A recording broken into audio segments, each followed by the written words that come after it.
Hello मेरे प्यारे साथियों और बहुत ही अच्छे स्टूडेंट, आप सबका एक बार फिर से स्वागत है केपी कॉलेज के यूट्यूब क्लास में। मैं हूं भरत कुमार। हम देख रहे हैं बीए सेकेंड ईयर और सब्जेक्ट है पॉलिटिकल साइंस। पॉलिटिकल साइंस के अंतर्गत हम ये पेपर देख रहे हैं, बीए सेकेंड ईयर का सेकेंड पेपर का 6 लेसन और 6 लेसन का सेकंड पार्ट है। ओके, तो अब इसमें आपको ये जानना है, जो 6 लेसन है वो जॉन लॉक के ऊपर है और जॉन लॉक के इस सेकंड वाले पार्ट में हम देखेंगे सामाजिक समझौता सिद्धांत। क्योंकि आपको पता होगा 3 विद्वान हैं जिनको राज्य की उत्पत्ति के संबंध में समझौतावादी विचारक के तौर पे जाना जाता है, थॉमस हॉब्स, जॉन लॉक और रूसो। तो ये जो 3 विचारक हैं जिनको राज्य की उत्पत्ति के संबंध में उन्होंने कहा है कि समझौते की उत्पत्ति है। तो अब आज हम यही जानेंगे कि जॉन लॉक ने समझौतावादी विचारक माने जाते हैं, तो उन्होंने किस संदर्भ में राज्य की उत्पत्ति के संबंध में ये विचार दिए हैं। तो बहुत ही इंपॉर्टेंट होगा और आपको ये ध्यान रखना है बिल्कुल, हाँ ये एग्जाम में आएगा, संभावना है इसकी। और जो कंपटीशन की तैयारी कर रहे हैं ना, वो इस लेसन से, इस वीडियो से इंपॉर्टेंट नोट्स भी बना सकते हैं। और ध्यान रखना है, अगर आपको ये इंपॉर्टेंट लग रहा है तो वीडियो को लाइक शेयर सब्सक्राइब जरूर करें और इसको अपनी कॉपी में नोट भी करें, क्योंकि ये वीडियो बहुत ही खास होने वाला है आज। तो अब हम देखते हैं सामाजिक समझौतावादी सिद्धांत के तौर पे। तो ध्यान रखना है कि जैसा हॉब्स ने कहा है ना, हॉब्स के थोड़ा विपरीत यहाँ पे बात आती है। तो पहला तो हम ये समझते हैं कि जॉन लॉक ने मानव स्वभाव के बारे में क्या कहा है।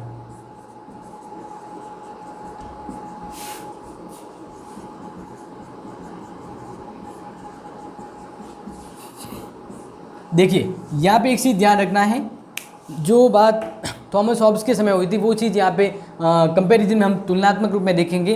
तो राज्य की उत्पत्ति, राज्य के होने से पहले मानव किस तरह की अवस्थाओं में था, ये बात यहाँ पे आपको पता होनी चाहिए। तो उस समय प्राकृतिक अवस्था मानी जाती है। कौन सी अवस्था मानी जाती है? प्राकृतिक अवस्था। जब राज्य नहीं था अस्तित्व में तो वो अवस्था थी प्राकृतिक अवस्था। अब प्राकृतिक अवस्था में मनुष्य का स्वभाव कैसा था, ये आपको समझना है।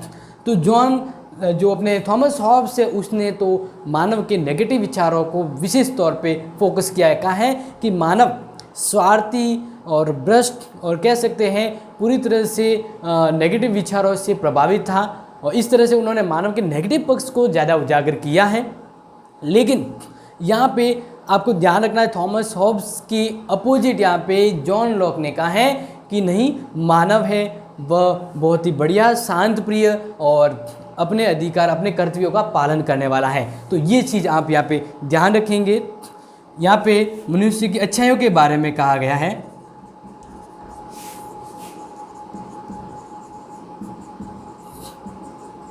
जॉन लॉक ने क्या किया? मनुष्य की अच्छाइयों के बारे में बताया। जैसा थॉमस हॉब्स ने तो कहा था उनके नेगेटिव के, बहुत ही स्वार्थी, संकालू और संघर्ष वाला इंसान, बार बार झगड़ता रहता। लेकिन जॉन लॉक ने ये कहा है कि मनुष्य है वो अच्छा है, उसमें अच्छाइयाँ बताइए, उसमें दया बताइए।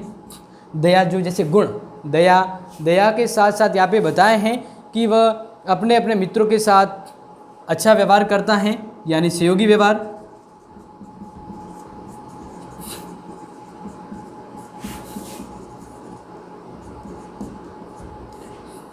यानी अच्छाइयाँ बताइए कि वो उसमें दया है, सहयोगी स्वभाव है और सहयोगी स्वभाव का व्यवहार और मित्रता जैसे गुण भी उसमें मौजूद थे।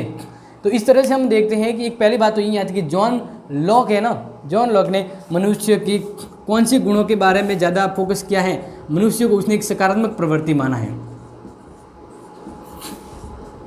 सकारात्मक प्रवृत्ति वाला मानव माना है। तो इस तरह से ये आपको ध्यान रखना, क्योंकि देखो हम आगे बढ़ेंगे स्टेप बाय स्टेप और आपको बताएंगे कि किस तरह से जॉन लॉक ने समझौतेवादी विचारक के बारे में अपने विचार दिए, यानी क्यों, जब मानव बढ़िया कंडीशन में था तो उन्होंने समझौता क्यों किया। तो इसको जानने से पहले जॉन लॉक को या जॉन लॉक के विचार को जानना है कि उस समय उसने मानव के स्वभाव के बारे में क्या कहा। तो ध्यान रखना, उन्होंने मानव के अच्छे प्रकृति, अच्छे विचारों के बारे में कहा कि उस समय मानव बहुत ही अच्छा था, दया, सहयोगी और मित्रता जैसे व्यवहार है उनमें वो प्रमुख रूप से थे। ठीक है, अब नेक्स्ट आपको ध्यान रखना है कि इन प्राकृतिक अवस्था में व्यक्ति है वह एक दूसरे का सहयोग करते थे, उनको कुछ अधिकार भी प्राप्त थे। मूल रूप से इस प्राकृतिक अवस्था में इनको जो अधिकार प्राप्त थे ना,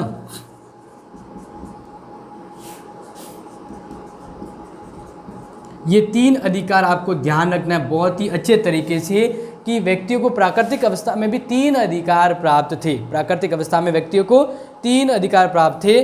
पहला, जीवन का अधिकार।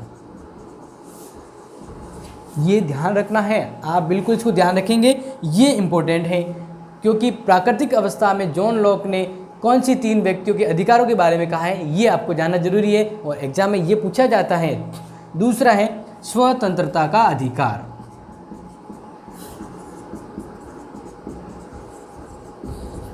और तीसरा अधिकार, जब व्यक्ति को मानव के स्वभाव के अंतर्गत हम बात करें, या हम ये कह सकते हैं कि प्राकृतिक अवस्था में मनुष्य को कौन से 3 अधिकार है, वो जॉन लॉक ने गिनाए थे। तो तीसरा है संपत्ति का अधिकार।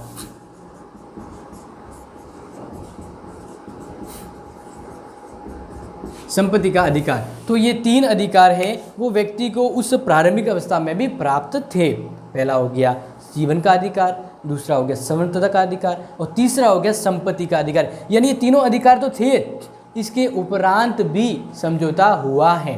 तो अब आपको ये ध्यान रखना है कि ये प्रश्न पूछा जा सकता है। पूछे कैसे जाएगा? ऐसा पूछा जाएगा कि जॉन लॉक के अनुसार व्यक्ति को कौन से प्राकृतिक अवस्था में भी 3 अधिकार मिले थे। ये बार बार क्यों दोहरा रहा हूँ? क्योंकि ये पूछा जा सकता है, ये आपको ध्यान रखना है। अब आगे हम इस अकॉर्डिंग आगे समझते हैं। तो एक ध्यान रखना कि इस अवस्था में मनुष्य है वो कैसा था? विवेकी था। और इस तरह से विवेक द्वारा ये व्यवस्था है वो स्थापित थी। मनुष्य में विवेक गुण है वो मौजूद था और इसी विवेकता के साथ ही वह उस समय भी प्रसन्न अवस्था में था। लेकिन एक तरह से कहते हैं ना कि अगर ये अवस्था है लेकिन इस अवस्था में भी कुछ कमियां थी, तभी तो व्यक्तियों को ज़रूरत पड़ी। यहाँ पे इस लॉ के बताए राज्य में व्यक्तियों को इस तरह के अधिकार थे, व्यक्तियों के गुण भी अच्छे थे, फिर भी इसको समझौता करने की ज़रूरत क्यों पड़ी? क्योंकि इस अवस्था में 3 कमियां थी। अब वो 3 कमियां क्या है ये आपको समझना है, क्योंकि जब बढ़िया कंडीशन है फिर भी समझौता क्यों हुआ? क्योंकि जॉन लॉक को ही समझौतावादी विचारक माना जाता है। तो हम अब यहाँ पे यही देख रहे हैं कि इस समझौते के तौर पे क्या कंडीशन थी। अब आपको ये तो समझ आ गया ना, 3 अधिकार प्राप्त थे। अब ये तो प्राकृतिक अवस्था का हमने वर्णन किया। अब आगे हम देखेंगे, आगे हम जानेंगे कि ये समझौता जो हुआ है किस आधार पे हुआ और क्यों करना पड़ा ये समझौता, ये जानना है।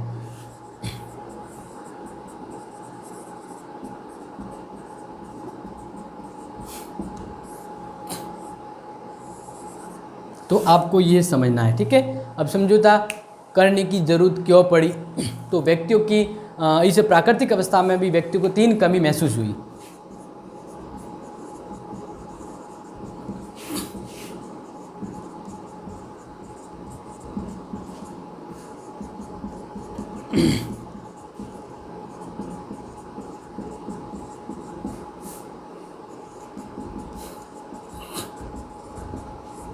तो अब यहाँ पे ध्यान रखना, जब व्यक्ति लॉक के राज्य में व्यक्ति पूरी तरह से स्वतंत्र अच्छा था, फिर भी वो समझौते करने की ज़रूरत क्यों पड़ी? तो क्यों? क्योंकि इस प्राकृतिक अवस्था में भी 3 कमियां मौजूद थी। अब वो 3 कमियां क्या थी? पहला ध्यान रखना है, कोई निश्चित प्रकट व सर्वमान्य नियम नहीं थे। पहला,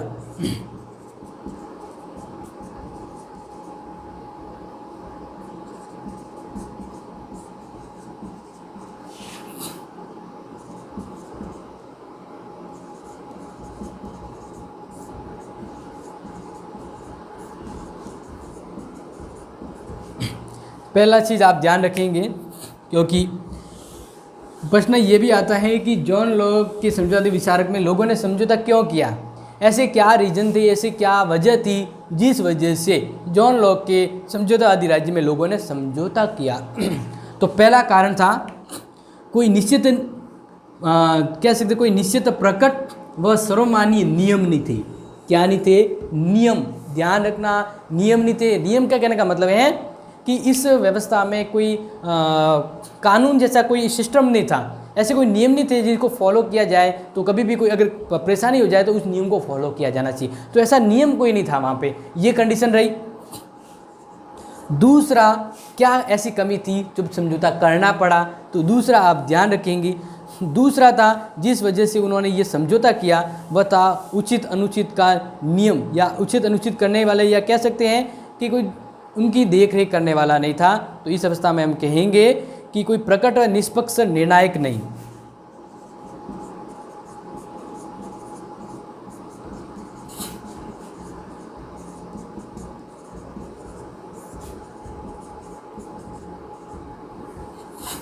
दूसरी बात आती है कोई प्रकट या निर्णायक नहीं। निर्णायक नहीं क्या कहने का मतलब, यहाँ पे एक चीज़ बात आती है, ध्यान रखेंगे कि इस अवस्था में दूसरी कमी यह थी कि कोई प्रकट व निष्पक्ष निर्णायक नहीं था। निष्पक्ष,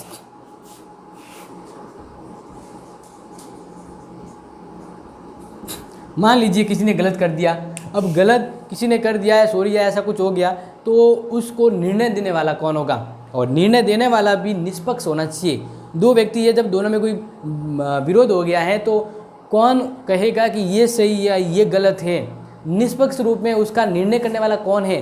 तो थॉमस, ये कह सकते हैं जॉन लॉक के राज्य में कोई निष्पक्ष निर्णायक नहीं था। समझ रहे ना, इस वजह पे, इस कमी की वजह से वो समझौते की ओर बढ़े। तीसरी कमी क्या थी? तीसरी कमी थी कि निर्णयों को क्रियान्वित करने वाली शक्ति का अभाव।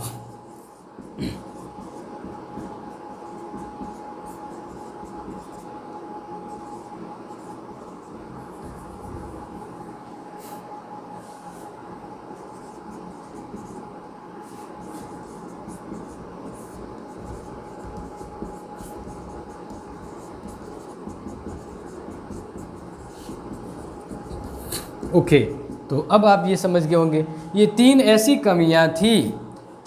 कमियां थी जिस वजह से लोग जॉन लॉक के इस राज्य में समझौते करने को तैयार हुए।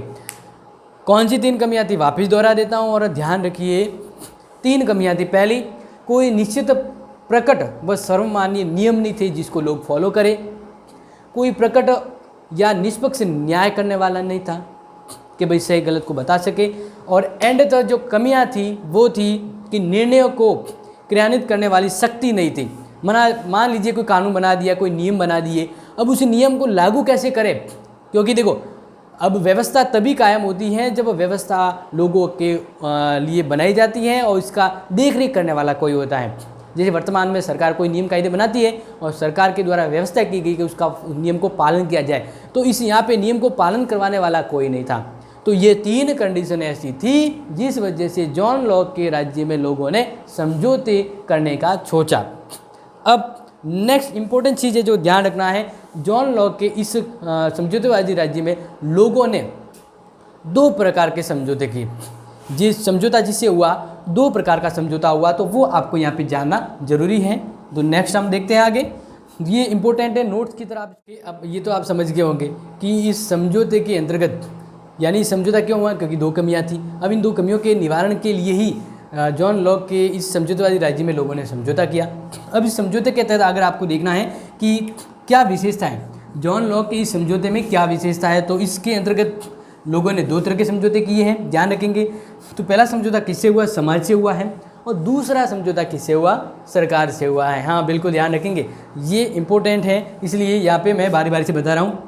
देखिए, फिर दूसरी विशेषता जॉन लॉक के समझौतावादी समझौता है, इसकी दूसरी विशेषता क्या है कि इसके अंतर्गत लोगों ने अपने अधिकार है वो त्याग दिए। क्यों त्याग दिए? क्योंकि इस तरह से लोगों ने समाज के हित में, किसके हित में? समाज के हित में लोगों ने अपने अधिकार त्याग दिए। फिर तो समाज के हित में त्याग दिया, यानी लोगों ने अपने पूरे जो अधिकार थे वो समाज को दे दिए। तो अब उसके बदले समाज क्या करेगा उनके लिए? तो समाज उनके लिए क्या करेगा?